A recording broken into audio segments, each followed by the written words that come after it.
মতন আদর্শের মানুষ সে এই সরকার থাকতে পারে। ইনশাআল্লাহ আমাদের এই বাংলাদেশটা এমন করে তুলবো, আশা করি ইনশাআল্লাহ তারেকের কাছে আমরা আশা করবো যে আমাদের বাংলাদেশে জানি আমরা চলাচল রাস্তাঘাট কোনো চাঁদাবাজ কোনো দুর্নীতি এইসব না থাকে, আমরা কিছু গরিবরা বাঁচতে পারি।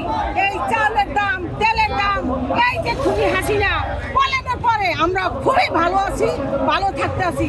এদের নেতা পিতার লোকে আমরা কোনো সময় শান্তি পাই নাই। এই বাংলাদেশের মাটিতে আমরা থাকতে পারি নাই। ওদের নেতারা চাঁদা খাইছে, দৈরা পুলিশে দিছে, মার দিছে।